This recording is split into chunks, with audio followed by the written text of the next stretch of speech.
There's a tuning fork preserved inside the British Library. It once belonged to Ludwig van Beethoven.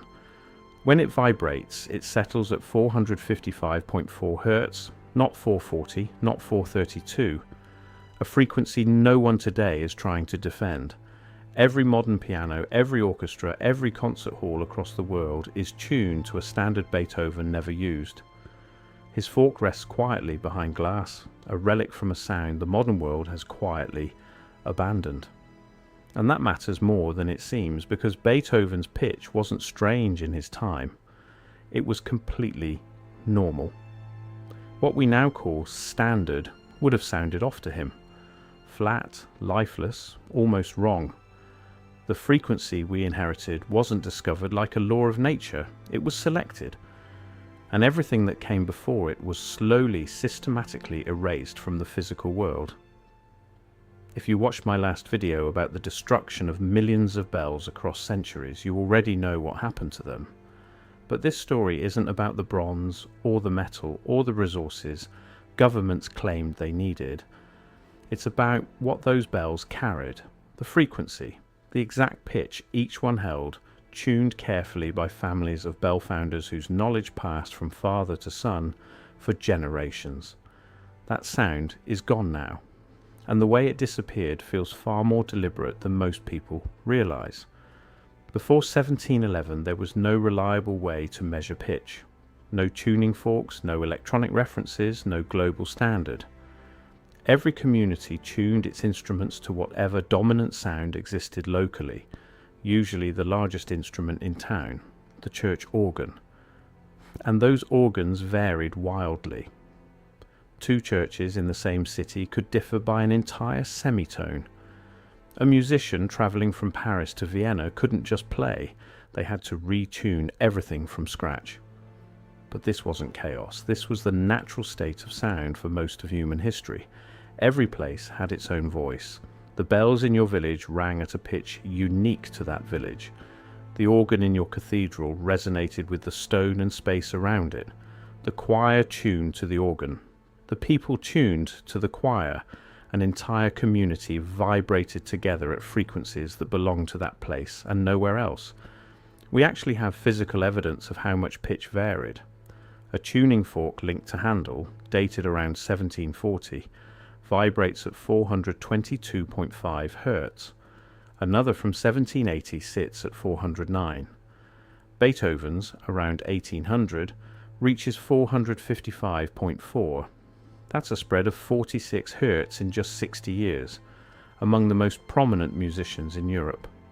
French cathedral organs in the 1800s sometimes dropped as low as the 370s.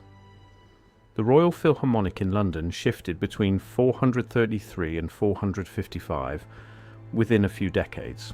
Even today, Highland pipe bands play as high as 470 to 480. The idea that there was ever one natural frequency is simply not true. There wasn't one. There were hundreds, each tied to a location, a building, a bell. And then government stepped in. On February 16, 1859, the French government passed a law, not a recommendation, a law. It declared that the note A above middle C must vibrate at exactly 435 Hz across the entire country. They called it the diapason normal. For the first time in history, a government legally defined the pitch of music. Think about that. A nation that had spent decades debating human rights decided to regulate the vibration rate of a musical note. And the idea spread.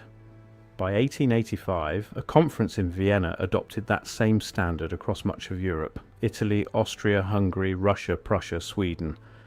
Sound was no longer local, it was becoming centralized. But the story didn't stop there. In 1884, Giuseppe Verdi, the most famous opera composer alive, wrote to the Italian government. He supported the French standard, but added something fascinating. If the Commission believed that, for mathematical reasons, the pitch should be lowered to 432 Hz, he would support that as well. Italy listened. Not a conservatory, but the Italian War Ministry adopted 432 Hertz as the national standard. For a brief moment, an entire country tuned itself to a frequency that some researchers today claim aligns more closely with natural mathematical patterns. And then, just a year later, it was gone. At the 1885 Vienna conference, heavily influenced by British delegates, Italy's decision was overturned. 432 was abandoned within 12 months. No public vote, no consultation with Italian musicians. It was simply decided. Over. Now, this is where most people get the story wrong.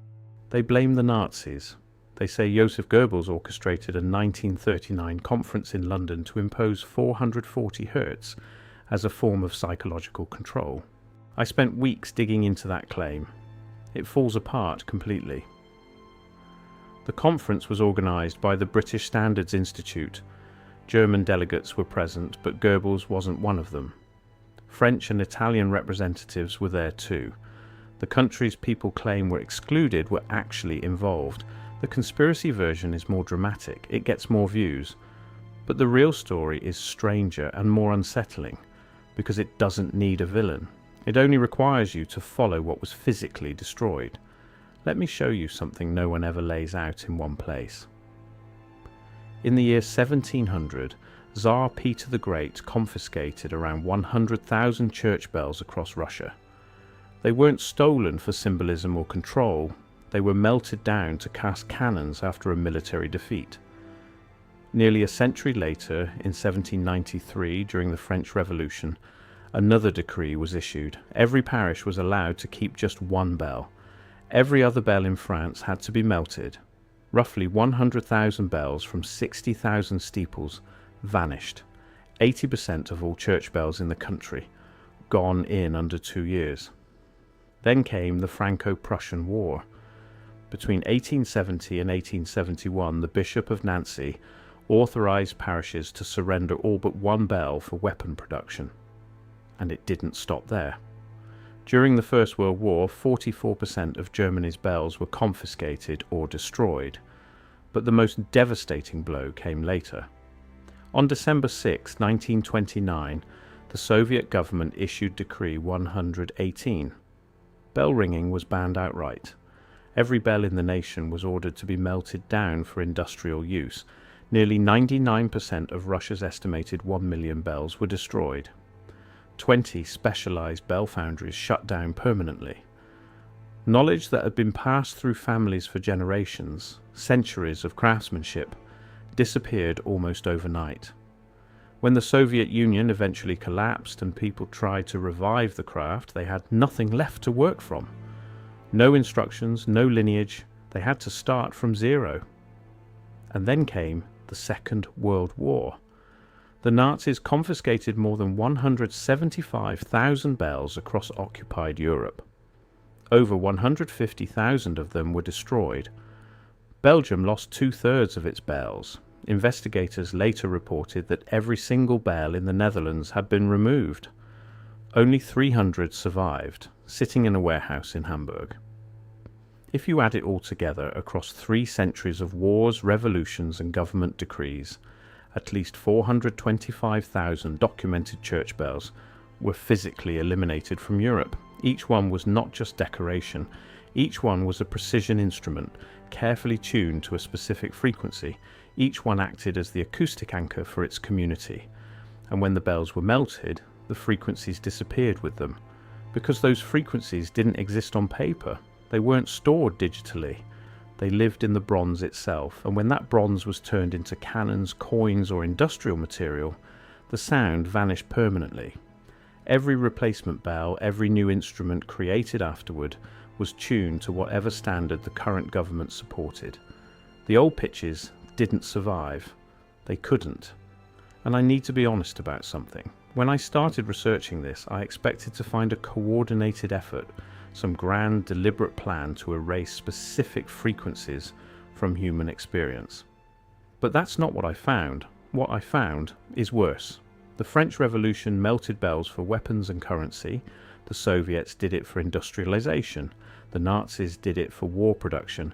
3 completely different governments, 3 different ideologies, 3 separate centuries. And yet the result was identical. Every old acoustic reference in Europe was wiped out. If this were a conspiracy, you could point to a meeting, a document, a mastermind. But when the same outcome emerges again and again from unrelated causes, you're not looking at a plan, you're looking at a pattern that seems to repeat itself whenever power becomes centralized, regardless of ideology. And here's where it gets even stranger. The buildings those bells were designed for are still standing. Cathedrals were never just structures, they were acoustic systems. In 2016, researchers in Greece studied 8 Byzantine churches in Thessaloniki. They used controlled sine wave sweeps to analyze how sound behaved inside these spaces. What they found was remarkable. The architecture itself had been deliberately designed for sound. Clay vessels called amphorae were embedded into the walls and domes, not as decoration but as acoustic devices. They amplified specific resonant frequencies.